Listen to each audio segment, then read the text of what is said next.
Halo teman-teman, kembali lagi bersama kami, saya dengan Coach Johnson Dan saya Dr. Kel. di Fitter Company Talk.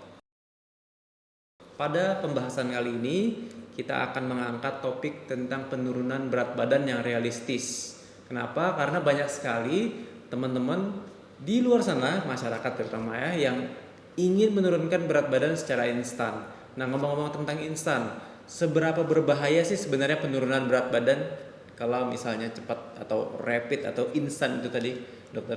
Ya, instan ya. Tapi sebelum ngomong instan, mesti kita harus tahu dulu yang baiknya seberapa ya. Tapi kalau misalnya instan, tentunya tubuh berbagai masalah kesehatan muncul ya. Karena kan penurunan berat badan terkait berarti energi. Nah, energi yang terlalu kurang atau defisit tentu mengganggu balance atau keseimbangan tubuh ya. Tubuh metabolisme menjadi shutdown.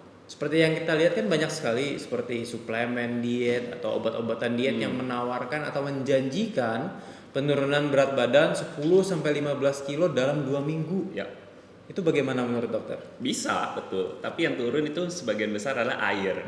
Oke. Ya, jadi suplemen-suplemen seperti itu sebagian besar banyaknya tuh diuretik. Diuretik? Jadi tuh air dalam tubuh dikeluarkan. Tentu kalau air dalam tubuh keluar ya berat badan turun. Logika sama sederhana. ini ya, sama membuat pengen kencing terus ya? Iya, jadi itu pengennya kencing terus. Yang kedua, dia juga mengganggu penyerapan di blok. Oke. Ya. Penyerapan apa aja yang terganggu ini kira-kira? Ya, ada tergantung ya, ada banyak ya. Bisa karbohidratnya di blok, ada juga yang lemaknya di blok. Oke. Kayak gitu. Jadi karena memang yang paling banyak dikonsumsi adalah karbohidrat dan lemak ya? Iya. Oke, selain itu saya juga pernah melihat adanya appetite suppressant atau yang menghilangkan nafsu makan, teman-teman. Jadi tadi kan sudah dijelaskan sedikit oleh dokter bahwa berbahaya sekali kalau misalnya penurunan berat badan terlalu cepat. Contohnya bahayanya apa sih?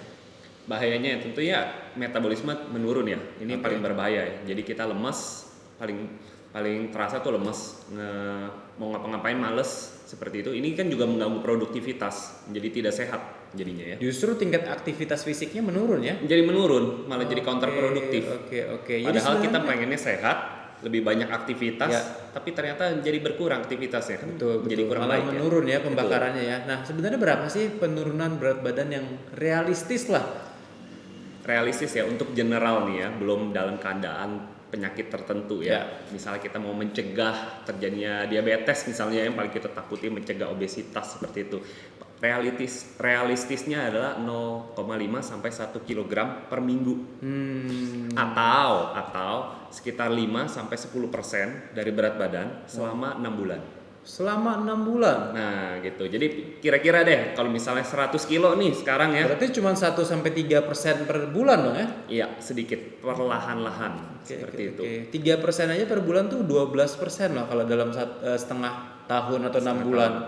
Jadi sebenarnya yang realistisnya 1-3% atau 0,5 sampai 1 kilo per bulan. Per minggu itu. Per minggu. Itu. Oke, cukup cepat loh sebenarnya.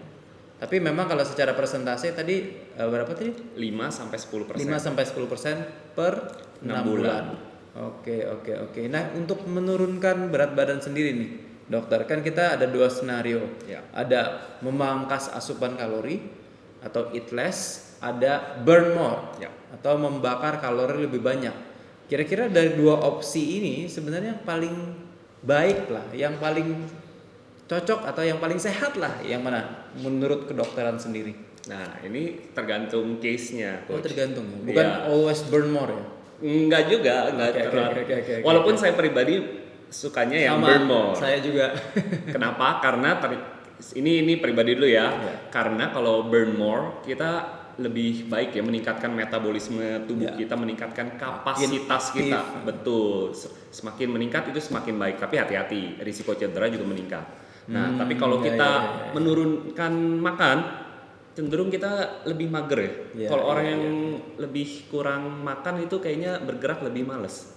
Alhasil sebenarnya counterproduktif, kebugaran juga menurun. Nah, ini yang sebenarnya saya kurang suka. Tapi sebenarnya dalam keadaan-keadaan tertentu kedua ini harus berjalan bersama-sama tuh, Coach. Oke. Di saat kapan eat less atau mengurangi kalori lebih condong dipilih daripada lebih yang diprioritaskan satunya? ya. Paling sering itu pada orang-orang yang dengan obesitas tinggi ya, misalnya BMI-nya udah 35 40. Kalau disuruh gerak mereka susah. Gerak mereka pertama menjadi lebih malas, lebih susah bergerak. Kemudian komorbid yang lain juga banyak, kalau disuruh gerak bisa sakit sendi-sendinya.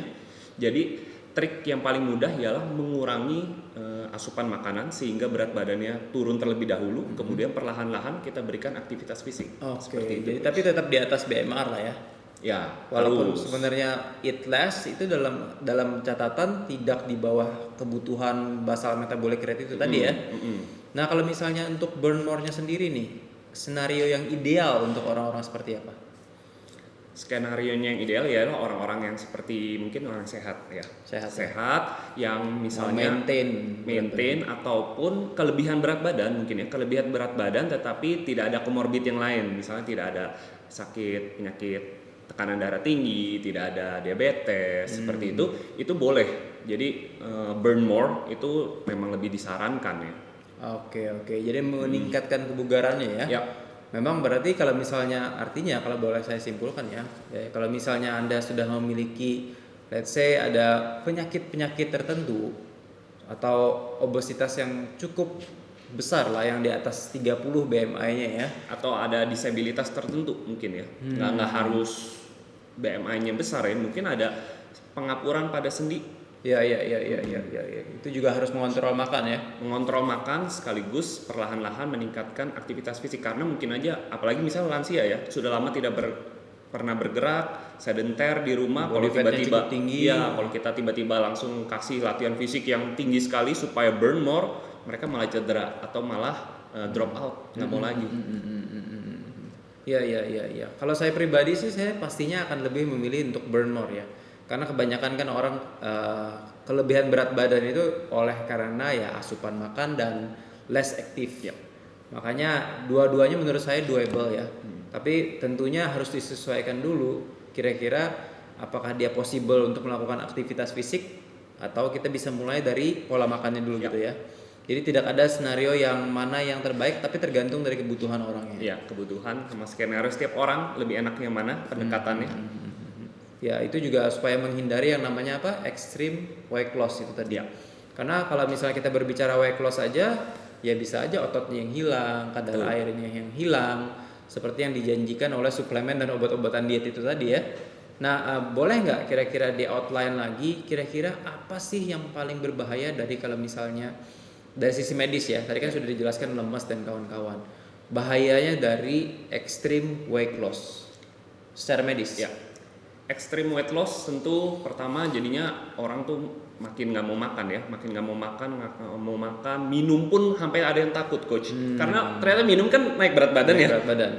Mereka kurang tahu mungkin ya, minum jadi naik berat badan, ya udahlah saya nggak usah minum apalagi habis olahraga nggak usah minum deh supaya berat badannya tetap seneng tuh ya. Besarnya ketakutan akan naik berat badan. Nah ini kan memicu dehidrasi, ini parah sekali, bahkan bisa sampai akhirnya dibawa ke rumah sakit. Malnutrisi. Iya, bukan sekedar malnutrisi mungkin untuk jangka panjang ya coach ya, untuk jangka bulanan dia extreme weight loss, tapi untuk jangka sedikitnya aja hitungan minggu kalau dia kurangi minumnya terus menerus, dehidrasi kemudian masuk rumah sakit. Maunya sehat, maunya turun berat badan sehat ya, tapi malah masuk rumah sakit kan disayangkan ya. Turun banyak tapi sakit buat atau apa ya? turun pelan-pelan. Jadi kalau bisa disimpulkan artinya lebih baik fokus ke prosesnya ya.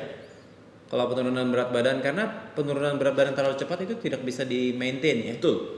Itu udah banyak sekali penelitiannya ya. Ada salah satu penelitian yang seharinya hanya mengkonsumsi 1000 kalori. Ya, 1000 termasuk rendah lah ya. Mungkin kalau wanita yang cukup kecil, BMR itu udah. Wanita yang cukup kecil mungkin masih oke, tapi untuk sebagian besar kita 1000 itu rendah sekali dan ekstrim sekali. Nah ini tidak bagus sebenarnya coach. Jadi yang kenapa tidak bagus? Karena reboundnya tinggi sekali. Rebound, iya. Turun, tapi dia akan naik lagi. Capek dong. Kita udah sebulan 2 bulan kerja susah-susah, balik lagi. Oke. Karena perilakunya tidak berubah sebenarnya coach. Nah, yang paling penting perilaku. Yang bisa disimpulkan dari topik pembahasan hari ini, kira-kira ada yang mau disampaikan ke? Ya. Diet yang baik dan benar itu seharusnya diet yang membawa kesehatan bagi tubuh kita ya, meningkatkan kualitas dan produktivitas aktivitas kita sehari-hari. Dan yang paling penting diet yang baik dan benar itu enjoyable ya. Enjoyable tuh dapat dinikmati dan dapat kita lakukan seumur hidup kita. Jadi kalau saya sih sebaliknya, yang tidak enjoyable atau program yang malah membuat nambah penyakit, Stres. itu sudah pasti program yang tidak sustainable ya. Ya. Oke, wah keren banget bahasannya. Terima kasih Dr. Caleb Ya, dan Coach. semoga bermanfaat untuk seluruh yang peserta lagi untuk penonton. Semoga pembahasan kita hari ini bisa memberikan pandangan bahwa penurunan berat badan itu sebaiknya tidak ekstrim karena semakin ekstrim atau semakin cepat justru berbahaya. Sampai jumpa di lain kesempatan.